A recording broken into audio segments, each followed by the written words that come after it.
Salut, moi c'est Salim, je suis coach sportif et je vais vous présenter mon parcours. Alors en parallèle de mon premier job qui est commercial dans l'informatique, j'ai découvert le métier de coach sportif. C'est pourquoi j'ai décidé de faire un CQP ALS AG2E qui est un diplôme d'état pour devenir professeur de sport. C'est drôle parce que j'ai toujours été sportif, j'ai 15 ans de sport, j'ai fait du handball, du badminton, du football américain, de l'athlétisme. C'est des amis à moi qui m'ont proposé pour une association d'animer un cours où il y avait une trentaine de personnes. Donc j'ai forcément dit oui parce que ce genre de défi ça m'intéresse. Ça s'est très bien passé. Finalement les personnes présentes m'ont demandé de le faire assez régulièrement et c'est comme ça que je suis devenu coach, on va dire de manière anecdotique, et je me suis dit ok, il faut que je passe un diplôme pour entériner tout ça et pour devenir coach de manière officielle. C'est une formation qui est très complète où il y a différents profils, donc des profs de yoga qui veulent devenir profs de yoga, des personnes qui font des sports de combat, des personnes qui animent en fait des enfants. Donc il y a une partie théorique, une partie pratique. La théorie elle est sur le biomécanisme humain, sur toute la partie cerveau, sur toute la partie muscle bien évidemment, et sur finalement comment gérer un groupe de 10, 15, 20, 30 personnes. Il y a aussi bien évidemment une partie pratique. La première partie c'est vraiment sur la partie sécurité, vérifier les bons espaces dans l'enceinte de l'établissement, avoir bien évidemment les premiers secours. La partie sportive bien évidemment, comment corriger les exercices, comment maintenir un groupe, comment les animer, être créatif parce que c'est vraiment une partie du boulot qui est très importante. Donc toutes ces choses là c'est la partie vraiment pratique, et au-delà de ça on a bien évidemment un stage que moi j'ai effectué avec un coach indépendant qui donnait des cours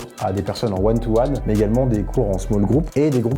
Donc moi j'ai eu la chance de voir ce panel là qui était assez large. Alors si j'avais un conseil à me donner, ce serait ne te pose pas de limites, essaye des choses, tente des trucs. Il y a des choses qui vont marcher, d'autres qui vont pas marcher, mais finalement personne t'en voudra si tu as raté des choses parce que tu les auras essayées. C'est un conseil que je m'applique au quotidien, c'est la raison pour laquelle j'ai fait 2 jobs, parce que j'ai vu que j'avais du temps pour le faire, et surtout c'est des choses que j'aime faire. C'est vraiment le conseil le plus pertinent qu'on m'ait donné, c'est fais les choses qui te font kiffer, parce que forcément tu vas avoir l'énergie nécessaire et tu vas continuer d'entretenir entre guillemets la flamme. C'est vraiment ce conseil là que je pourrais donner à mon moi d'il y a 10 ans. Voilà, c'était mon parcours, celui qui m'a permis de devenir coach sportif. Si tu as des questions, n'hésite pas à les poser en commentaire, et sinon rendez-vous sur diplomeo.com.